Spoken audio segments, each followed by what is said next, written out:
Oh yeah, my great-grandfather was a bit of a waster in the town in Port Talbot, and the story goes that he was lying in the gutter one night, having been chucked out of the pub, and the moon appeared through the clouds, and God spoke to him through the moon and said, "You must mend your ways, save up money and buy the disused tin mine in the mountain."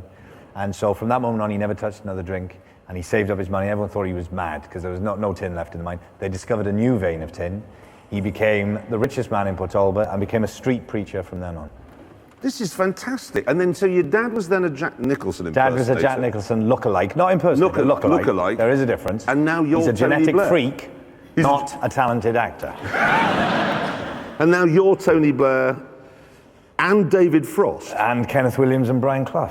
This is, I'm honest, first of all, can I congratulate you? I'll just take a moment to congratulate you on Frost Nixon. I just thought that was amazing. Rocky is what it was. It was Rocky for interviewers. It was Rocky. It was, instead of the fighting, it was interviewing Nixon. Brilliant film, I adored that.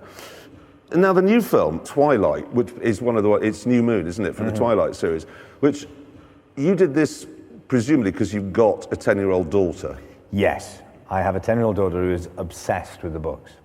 As have I, completely besotted. And I always say to her, "What are they about?" And she says, "Well, there's a werewolf and a vampire, and then there's this girl and she's in love with a werewolf, but she was." And he said, "What are you reading?"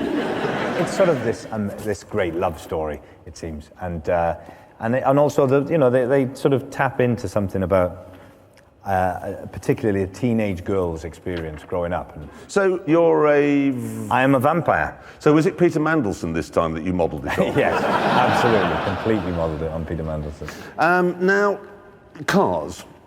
I've obviously looked back through your history and it is quite poor.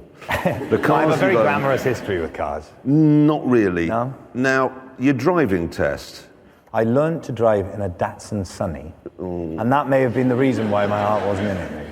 And then I bought a red Ford Orion.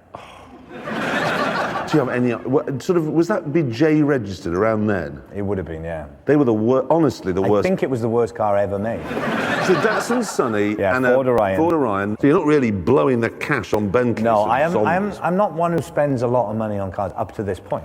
No, you said, because I'm fascinated, because you spend a lot of the time living now in Los Angeles, so yes. I would have assumed you'd have had some form of hybrid.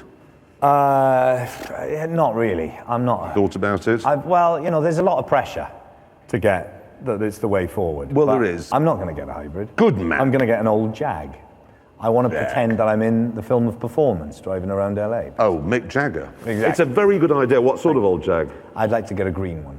Is that what you mean?